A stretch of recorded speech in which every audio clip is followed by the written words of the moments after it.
All right, good. We're doing well, and we're very excited. Nick Bosa is a player who we have long coveted and grown in our appreciation. Probably every time we watch him, it gets better, and we're very pleased to have him part of our organization. I think he adds to a very talented group. On the defensive line is something that Kyle and I had as a priority when we got here. Two of the first things we talked about is finding our quarterback and finding the guys to knock him down. And I think both in quality and quantity, we've improved drastically in that respect. And that's just a start. It gives us a chance. Now we got to go deliver there. And I think Nick really helps us in our ability to do that. So with that, I'll open up for questions. Where did you focus most on when you were studying Nick? What area did you dive most into? Cam, I think the one thing, when you're watching players, certain things jump out right away. One thing we talked a lot with D, that first step. Nick has a tremendous first step. He gains a ton of ground. It's incredibly quick. But I think a mix of speed and power, and then he's an absolute technician with his hands. Kyle jokes a lot. It looks like he's been, since 3 years old, been doing pass rush moves with his family, and he's so proficient with it. Greg Schiano, down at a visit, he was their D coordinator this year, and I think he captured what my eyes were seeing and our eyes were seeing better than anyone when he said in all his years of coaching, he's never had a player whose hand and feet are married together better than Nick Bosa. And so that's what we see. And so he's not only incredibly talented, powerful, fast, but he's very efficient in the way he plays. And you put that together and you think you have a pretty special package. Paul, do you see him as a three-down player already right off the bat, or maybe just a pass rusher to start? No, I see him as a three-down player. I mean, he's got to come in and do it, but he plays the run well. His best strength is rushing the passer, but no, he can play all three downs and can play in all situations. Kyle, you mentioned the donors meetings, just the way Alden Smith and Justice Smith complement each other. I'm not asking you to compare them, but do you see him and D complementing each other well, and if so, what way? I do. I mean, we've had a number of good D linemen here since we've been here, and there were some before. And I think it always gets confusing to people on how to use them and where to use them best. And I think this makes it a lot easier. We've had some guys with some versatility, but you always want to put guys in the spot that they're kind of born to do. And we have guys like Armstead and Solly who can rush outside and are really good at playing the run outside. But they're the best at rushing the passer from the inside. Just like Buckner is and stuff. And now we got two guys in particular who excel in rushing from the edge, and that's Steve Ford and it's Bosa. So it allows you to use the versatility a little bit better and put guys truly where they're at their best. How long ago did you guys know that if Murray went number one, you take Bosa? It's a good question, Eric. I think the evolution of the process, two players really, in our mind, separated themselves from the pack, and it was Bosa and it was Quinnen Williams, and those were the players. And I think ultimately we had those guys ranked extremely evenly. Then you kind of look at where your team has the biggest need. And while we would have been very happy with the former, with Quinnen, Nick was just, we felt like that was a piece that we still could use, another edge guy. We had D on one end, and now we have that other end, and we can come at people in waves. And so when that happened, that final decision, it just kind of kept getting stronger and stronger. But I'd say for weeks we've solidified on this pick. Considering that he plays in such a similar defense to yours, did you guys watch Joey Bosa, a lot of tape of Joey Bosa, in evaluating Nick? Yeah, everyone's so keen to try to make a comparison between them. I think we just look at really good D linemen, and we looked at Nick and all his strengths, and everybody wants to do comparisons: who's taller, who's faster, who's stronger. His brother's a very good player, but Nick's very prideful about being his own person too. And while they're very close, they're also very competitive. And so that's another thing we loved. The more we got to learn about Nick, and So we're very enthused, as you can tell, to bring in a real quality player who we think is going to help us. John, you didn't want to elaborate much about this on Monday, Yeah. but you said he was a great teammate. Yeah. Can you speak to what in your mind makes him a good teammate? Yeah, I think the most indelible memory throughout this process with him, myself and Adam Peters went down on a day to watch Ohio State. They've got a ton of prospects, and we were at Rose Bowl practice. It was actually at the StubHub Center. They were practicing there, and it was very fortuitous for us because Nick Bosa decided to show up at practice, and, he was away from his team all year getting healthy, and this guy shows up in sunglasses and shorts, and organically, we watched this happen. The entire practice stopped, and every player, every coach, every student manager on that team stopped and embraced Nick Bosa, and that spoke to me that here they are with Urban Meyer, who's a pretty intense coach, and he just let it happen because it just happened very organically. And to watch those teammates, I think in a situation where they could have had some animosity for a guy who made a decision to leave his team to get ready for his next step in his career and in his professional career. Instead, they all were appreciative of a guy who they had a ton of respect for. And we did a lot of talking to coaches. We did a lot of talking to Nick's teammates. And, what they'll tell you is he's one of the most beloved players that's ever been through there to the rest of his teammates, to the coaches and all that. And that spoke volumes to us. Well, obviously, we all know about the social media posts. As the guy who's working that locker room, how do you evaluate that? How did you evaluate how he might fit in with your player? Just being around him. I mean, that's the most important thing for me. It's always great when you hear that his teammate liked him, and what John witnessed is a very good story. We interviewed a number of people at Ohio State at the draft, and you're always going to ask them what do they think of their teammates and stuff, and hear all those guys actually speak about Nick the way they did was very encouraging. But I'm always going to go off my own experience with the person, and I was very happy with the guy I got to spend some time with. We got to go to dinner with him, spend a lot with. We always had the interview.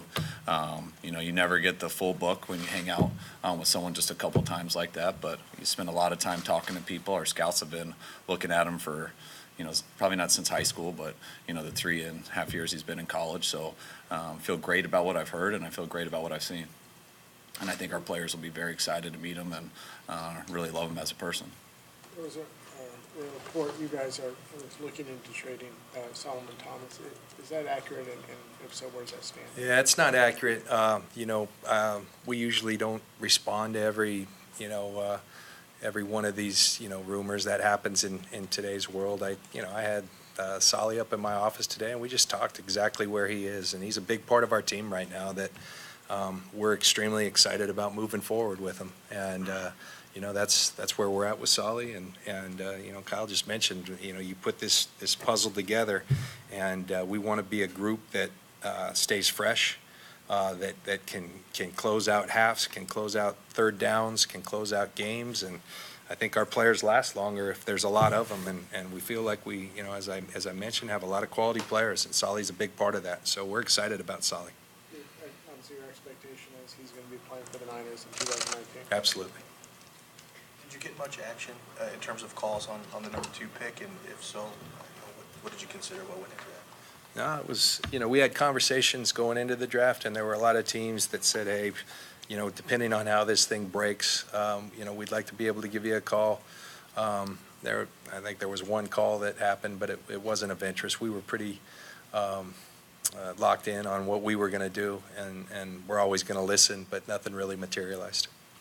Games aren't won on paper, but do you allow yourself to look forward to what you've got on the defensive line just with all that talent? Yeah, very much so. I mean, just as a coach, it's the hardest thing to handle is going against a tough D-line, and that's been our goal since we got here, to try to build it that way. We know we had some good players to start with. We've added some players since we got here, and you always try to take the best guys available, and we've had a lot of guys that are good players that are very similar, and the 2 guys that we've added to the D-line this year are kind of the 2 things that we're missing. So we needed to get better in that area, and I think what we've already had will make those guys much better. So I think we've got a chance to be difference makers on the defensive line, and that'll add to our linebackers, that'll add to our secondary, and make our whole team better. Is he healthy right now? I mean, could he go right into a mini camp or He is. I mean, this thing, I guess we're the beneficiary of him taking the year, and he's healthy. He's ready to go. We'll have a rookie mini camp this coming weekend, and he'll be ready to roll. John, but after we talked to you Monday, there was a report a social media thing about Bosa. It was a report that he liked a friend's Instagram post from 2014 when he was in high school. And those posts had hashtags that were racist and homophobic. Yeah. Were you guys aware of that? And that, if so, what was your reaction to that? We were not aware of that particular post. We had, as we do with all of our prospects, we do background checks and look at their social media. That's one part of it. We learned of that. That's not something that we like. But I think a long time ago, and I think we choose to think more about what we've heard from people as to who the person really is. And I think, Nick will speak to you all, and I think that, we're going to give him a fresh start, and we'd hope that everybody would. Yeah, I feel the same, seeing something like that, we didn't know, and then you see it, and that is something, you don't want to see stuff like that. Then to see when it was from when he was 16, and for people to explain to me what liking something means and how you do that, I still don't totally know. I don't have Instagram or anything. So I think, it's not right, but it's also not the person that we've been around. And it's not the person that we believe he is, and it's not the person that we've been told he is by a lot of people that we do trust. So I think we're pretty confident that he'll get here and show everyone else that's the same thing. Did you have a direct conversation with him about any of this specifically? Maybe not that one post, but this issue? No, I didn't. Not this issue. I didn't feel the need to ever. We felt very good about the person, and I know it's come out more in the last couple of days, but we still feel very good about it. Does his addition shift what you guys foresee for Eric Armstead, maybe more inside work for him? Well, I think Armstead is the same situation as Solly. They're very similar. They play extremely well in the running game on the edge. They can set those edge great. Tight ends and tackles struggle with them, and they still are effective rushing the quarterback. But both of those guys, if you can put them in the most ideal spot for them possible, and when you know the quarterback's throwing 3rd and 10, 2 minute, whatever it is, you'd rather put them inside, which is also where Buck would always rather be. So to have 3 guys in there, so you could have a 3-man rotation at 2 positions, to where you have guys on the outside. It's sometimes hard to put Solly and Armstead inside when they're better than the guys on the outside. So that's kind of been the tough thing for us over these couple of years. And the 2 things that we've done, one in free agency and one today, makes that a lot easier, and something that just as a coaching staff, and I know our players will be extremely excited about. You've talked a lot about improving the defensive front, but the secondary also struggled pretty significantly last year. Do you see this as really helping the secondary and maybe just by the quarterback having to deal with pressure? A pass rush hides a lot of things, just like a quarterback can hide a lot of things, and that's where it all starts. And if you don't have that pass rush, I don't care what corners you go get. No one can cover forever, and you can have guys who can get a lot of interceptions, but if that quarterback has forever to throw, it really doesn't matter. So I think we've improved at linebacker, which will help our secondary. Just it makes those zones harder to throw over, makes you play less man-to-man. And when you have a pass rush that can get there with 4, you can play less man-to-man, have linebackers help you out in coverage, and you can defend the deep ball better. Couple more? What will your approach be with Robbie Gould, who wants a trade? Yeah, we placed the franchise tag on him. Robbie's not here with us. These are voluntary workouts right now. As I said the other day, that Robbie's a guy who we respect in a big way for the way he's performed for us, for the teammate he's been, and we're hopeful that we can figure something out to keep him here for a long time. Robbie had his comments. We'll choose to deal directly with Robbie, not through the media in terms of the negotiations and all. But we're hopeful we can find some resolution on this thing, and in the interim, we know Robbie will be ready to play. Yeah, we love having Robbie here. We understand that he doesn't want to live here long term, and he's made that clear to us, and we get that. But we do have a franchise tag, and he's that good of a kicker that he's worth franchising. So, fortunately, we know we're not going to have him long term here. I think that's been pretty clear. No hard feelings about that. I do understand his reasons, but I'm pretty excited to have a good kicker this year. Will you trade him? No. Do you expect to Last one? Do you expect to do any more work tonight? Think you're going to stay put? or are you just keeping options open? Well, the longer we're down here, Prague's probably, we gotta get up there before he trades our whole team away. We don't have enough picks to be making a lot of trades, so I think we're going to be It's fun, it'd be sticking with nice.